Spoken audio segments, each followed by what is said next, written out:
श्री मां के कुछ आध्यात्मिक उपदेश।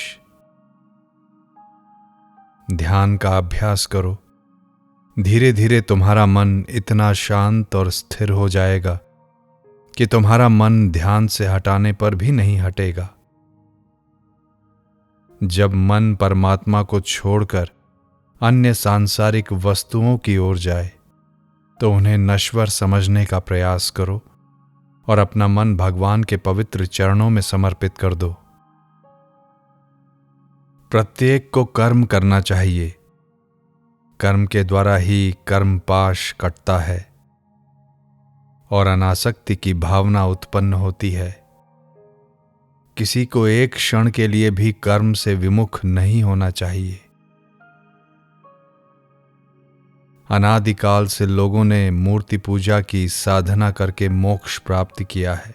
क्या वह तुम्हारी समझ में कुछ भी नहीं है? बहुत से व्यक्ति दुखों की अधिकता के कारण परमात्मा की ओर आकृष्ट होते हैं, किंतु जिसका मन बाल्यावस्था से पुष्प की भांति भगवान में समर्पित है, वही वास्तव में धन्य है। मन की अवस्था उन्मत्त गज के समान है, वह वायु के समान चंचल है। अतएव प्रत्येक को विवेक का सहारा लेना चाहिए और ईश्वर अनुभूति के लिए भगीरथ प्रयास करना चाहिए। पूर्वकृत कर्मों से कोई छुटकारा नहीं पा सकता, किंतु यदि कोई व्यक्ति शरणागत भाव से रहता है तो उसे भयानक घाव कांटे के चुभने के समान ही लगता है। बहुत सी जानकारी प्राप्त करने के लिए अपने मन को मत उलझाओ। मनुष्य के लिए किसी साधारण वस्तु का अभ्यास करना भी कठिन हो जाता है, किंतु वह मस्तिष्क में अनेक वस्तुएं भरने का प्रयास करता है। यदि कोई व्यक्ति दूसरों के दोष देखता है तो सबसे पहले उसी का मन दूषित होता है। दूसरों के छिद्रान्वेषण से उसे क्या लाभ होता है?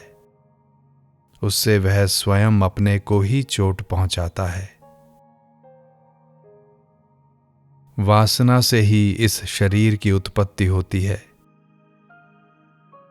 जब कोई वासना अवशिष्ट नहीं रह जाती तो शरीर पवित्र हो जाता है। वासना की पूर्ण निवृत्ति से ही मोक्ष की प्राप्ति होती है। यदि तुम भगवान की प्रार्थना नहीं करते तो इससे उसकी क्या हानि होती है? यह तो तुम्हारा ही दुर्भाग्य है। पानी की स्वाभाविक प्रवृत्ति नीचे बहने की ओर है, किंतु सूर्य की किरणों से वह भी ऊपर उठा लिया जाता है। उसी भांति भगवत कृपा विषयी मन को ऊपर उठा लेती है। बलवती भावना के प्रवाह में बहुत से लोग महान कार्य कर लेते हैं, किंतु मनुष्य का वास्तविक स्वभाव उसके साधारण से साधारण दैनिक कार्य के संपादन के ढंग से जाना जाता है। निसंदेह ही तुम्हें कर्म करना चाहिए। मन को इधर उधर भटकाने से कर्म ही बचाता है, पर साथ ही प्रार्थना और ध्यान भी आवश्यक है। प्रतिदिन प्रातःकाल और संध्या काल ध्यान के लिए अवश्य बैठना चाहिए। यह जीवन के लिए पतवार के समान है। संध्या काल के ध्यान से दिन के समस्त कार्यों का निरीक्षण हो जाता है। जिस भांति बादलों के समूह वायु के द्वारा उड़ा दिए जाते हैं, उसी भांति सांसारिक सुखों की तृष्णा भी परमात्मा के नाम के उच्चारण मात्र से नष्ट हो जाती है।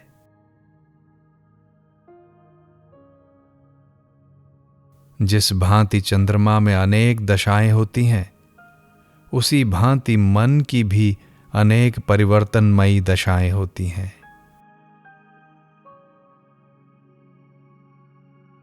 तुम जो कुछ भी भोजन करते हो सबसे पहले परमात्मा को अर्पित कर दो। इससे तुम्हारा शरीर और मन शुद्ध हो जाएगा। मनुष्य में साधारण प्रेम का अंत दुख में होता है, किंतु ईश्वरीय प्रेम मनुष्य को कृतकृत्यता की ओर ला देता है। यह सोचना कि विपत्तियों और कठिनाइयों का आगमन ही नहीं होगा निरी मूर्खता है।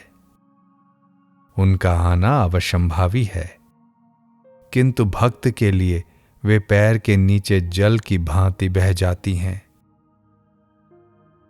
तुम अपने को ईश्वर में पूर्णतः समर्पित कर दो तो तुम्हें उसकी महती कृपा की अनुभूति होगी। मनुष्य को भगवान का स्मरण निरंतर करते रहना चाहिए और विवेक ज्ञान की प्राप्ति के लिए उनसे प्रार्थना करनी चाहिए। बिरले ही व्यक्ति जप ध्यान में स्थित हो सकते हैं।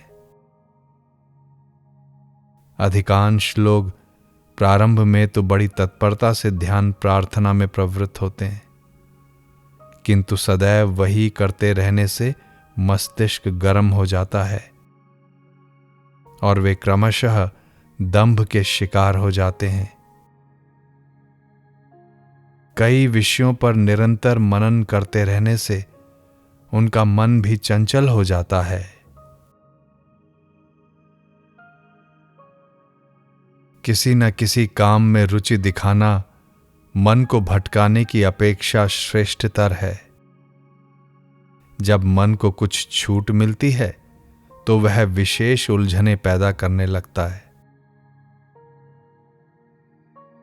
मेरा नरेंद्र, स्वामी विवेकानंद इन्हीं सब बातों का अनुभव करके मिशन जैसी संस्था की संस्थापना में कटिबद्ध हुआ, जहां नारायण भाव से मनुष्य मात्र की सेवा संभव हो सके और आध्यात्मिक कल्याण भी सुगम हो सके।